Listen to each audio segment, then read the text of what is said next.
All right, everyone, hello. Today is Saturday, September the 7th. Mercury is in a perfect square with Uranus today. And to give some context, we just recently had a Mercury retrograde where Mercury was in a cazimi in this same position, right? Mercury went through its death and rebirth process in this to get a new young Mercury in the square to Uranus, and that Mercury has stationed direct and now is doing the second, another, well, I guess, yeah, another pass of this square to Mercury. And there are certain things associated with this, as in kind of like messages or news that may be kind of shocking or unexpected. And I want to respect, I mean, I don't want to get into all the personal details about it, and I want to respect the privacy of those involved and whatnot.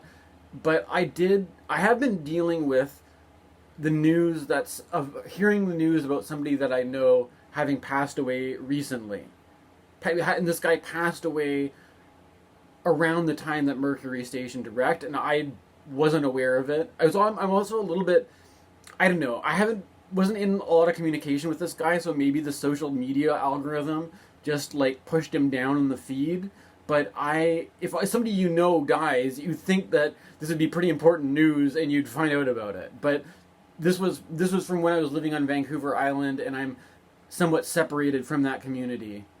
And it also goes with this. We went through a particularly difficult transit with the mutable T-square that just happened. And we're entering into eclipse season. And it was interesting in my own life around the same time. I've been going through something that I haven't been talking. I've been trying to just focus on certain ideas that I have that I want to express in this channel, and I haven't been talking about it.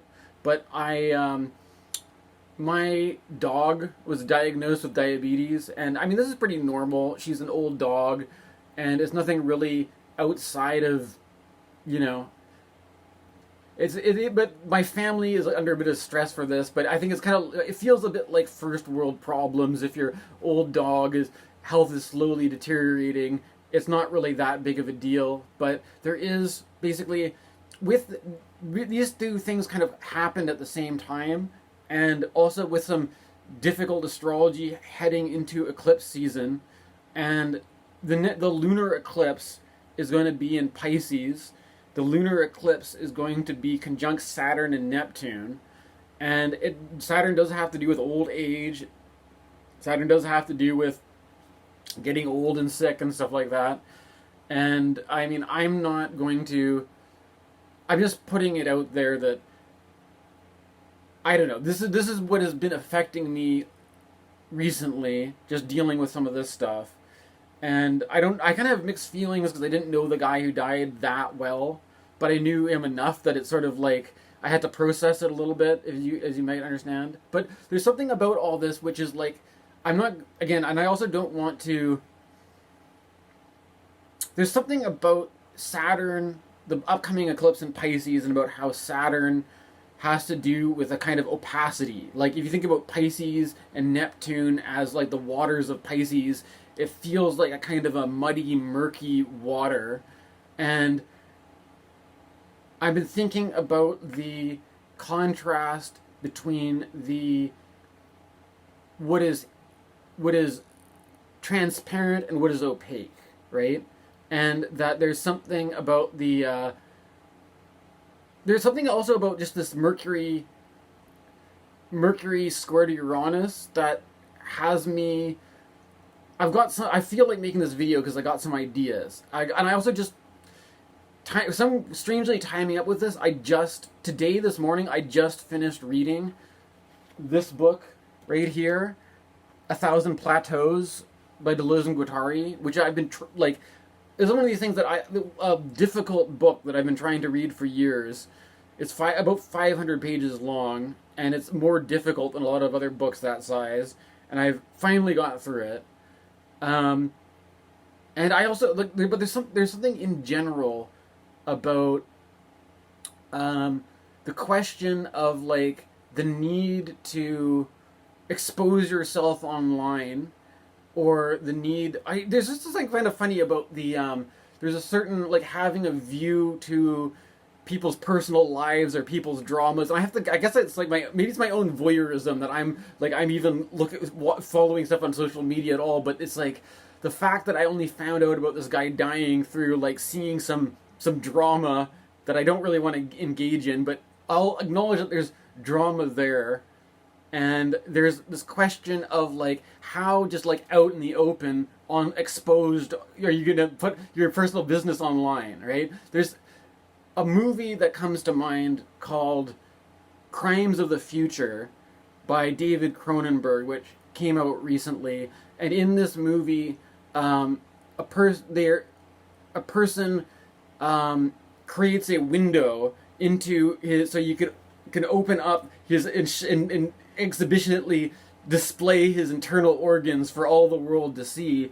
And there's this kind of like idea that in a hyper online social media world, it's like this whole. Not only is there no privacy, but it's like there are people are I don't know. There's just like I'm somewhat inspired by just the need to comment on just like how people put stuff out there that maybe doesn't look very good, or and I'm not to be judgmental, but like because nobody's perfect, but like what the whole question about the deciding to reveal things and make things open versus keeping them private. And like even when I'm talking like I don't know, like I have to admit that have my own superstitions sometimes. Like I don't know if it's better to just like if things are going on with like people, do you keep it private? Do you make it public? And it's also too just like the idea of how we treat people just based on what they make public of themselves. Whether that's on one hand revealing all these really private details, or on the other hand just judging people based on their appearance, or without really knowing a person, you categorize them and you judge them. I don't know. I've looked at these kind of things going into this, and I've had this on my mind for a while. This particular book, The Transparency Society by Byung, and I admit that I have a low battery on the device that I'm recording with, so I'm going to try to just make this short and sweet, because I don't know how much battery life I have. So I'm going to read from Byung, The Transparency Society. I think a lot of people talk about the Burnout Society from him, which we wrote around this. This is one of his older ones too. I think this is one of his underrated books that is kind of overlooked by people who talk about Byung-Chul Han, and I definitely recommend this one. Anyways, I'm going to read a chapter in this book called The Society of Unveiling. Okay. In a certain sense, the 18th century was not entirely unlike the present. It already knew the pathos of unveiling and transparency. Thus, in his study of Rousseau, John Starobinski writes that appearances are deceiving was hardly a novel theme in 1748. In theater and the church, in novels and in newspapers, sham, convention, hypocrisy, and masks were denounced in a variety of ways. In the vocabulary of polemic and satire, no words occurred more often than unveil and unmask. Jean-Jacques Rousseau's Confessions are characteristic for the incipient epoch of truth as avowal. From the outset, the Confessions declare the intention to show a human being in every way true to nature. The author's enterprise, which has no precedent, involves the merciless revelation of his heart. Rousseau addresses God. I have displayed myself as I was. I have bared my secret soul as thou thyself hast seen it. He means for his heart to be crystal clear, The crystalline heart provides a fundamental metaphor of Rousseau's thought. His heart, transparent as crystal, can hide nothing of what happens within it.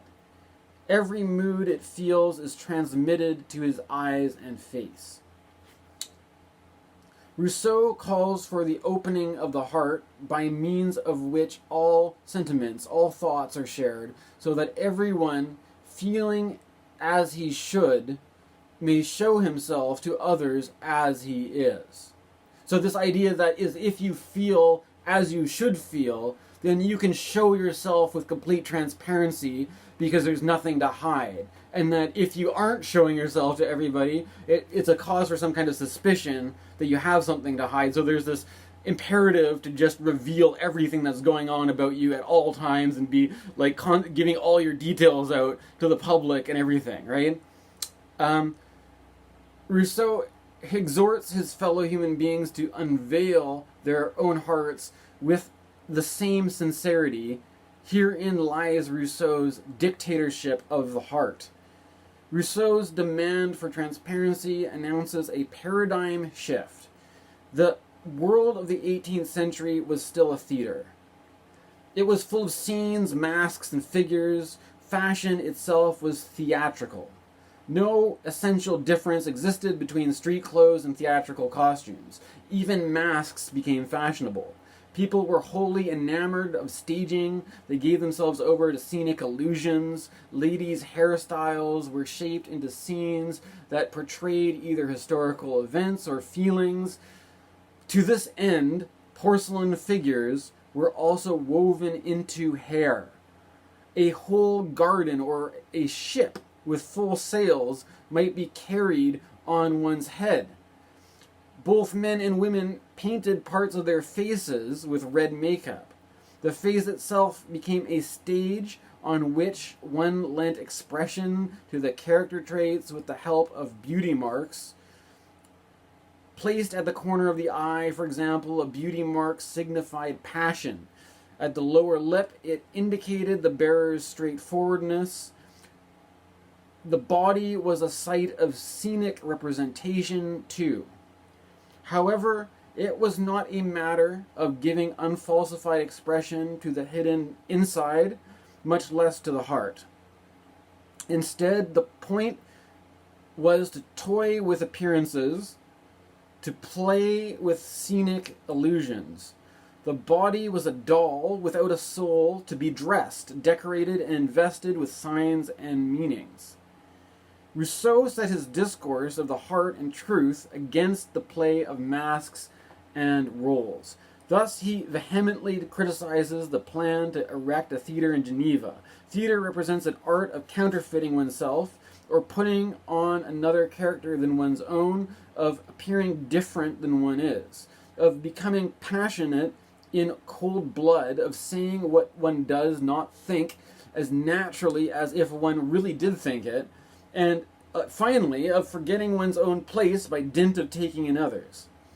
The theater is rejected as a site of disguise, appearance, and seduction, lacking all transparency. Expression must not be a pose, it must reflect the transparent heart.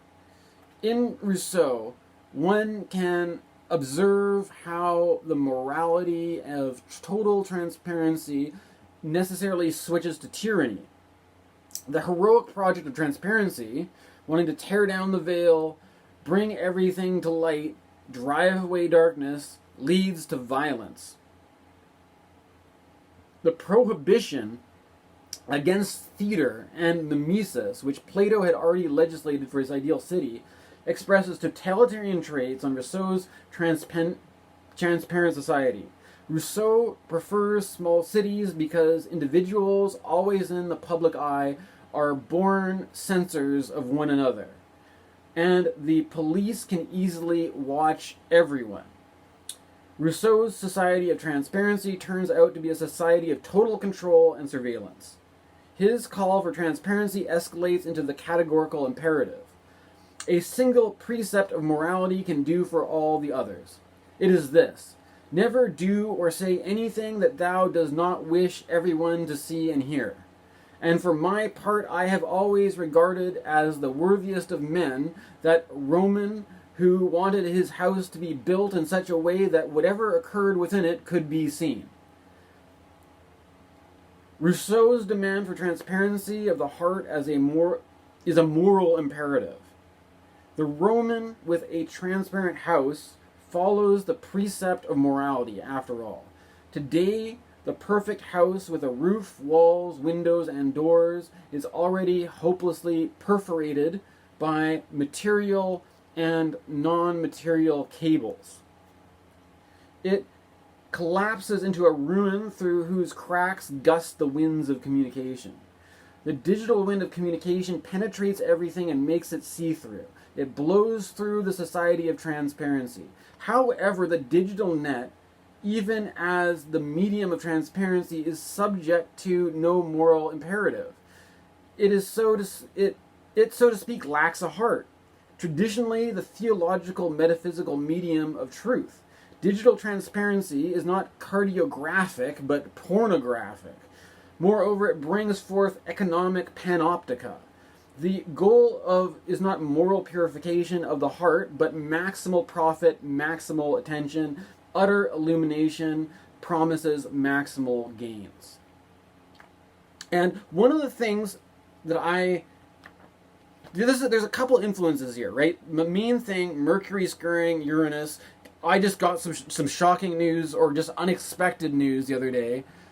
Also, and feeling like there's a sense that it's not coming directly by anybody telling me, but it's this weird kind of voyeuristic social media world where you see everybody's drama and business playing out in a way that is maybe not so, I don't know. It is what it is. I don't want to judge people, but there's also like, maybe you should be careful about how public and also running to respect people's privacy. I don't know exactly what happened, and I'm not going to jump to conclusions. I'm not going to make assumptions, right?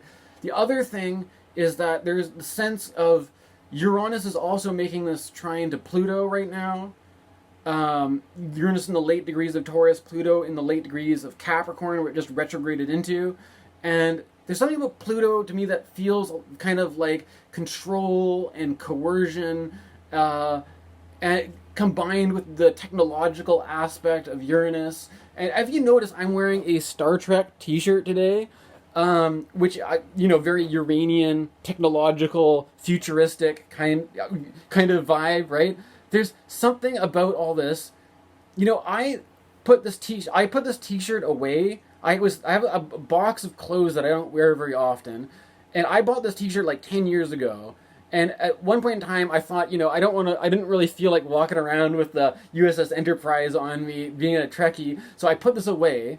And then I was going through my old stuff to see if I was going to get rid of anything, and I picked out this t-shirt. I'm like, this is actually a pretty cool t-shirt. Maybe I'll start wearing it again, right? So I wore this t-shirt that I hadn't worn in years, and without talking about it, without typing anything into the internet, the algorithm on YouTube starts showing me videos about people talking about Star Trek, right? It's like, that's what, like, transparent, it's like, it's not just, like, what you choose to put out on the internet. There's some sort of sense, I don't know if I need to just, like, if it's a good idea to, like, just get rid of all, like, iPads and phones, but because even if you do that, you're still probably living with other people that are going to have them. So it doesn't really matter. We're basically, like, there's a sense that whatever, you could just be in your room organizing your own clothes, and somehow the algorithm knows you just pulled an old t-shirt with this logo out of your box that you keep under your bed, and now we're going to market stuff to you, right?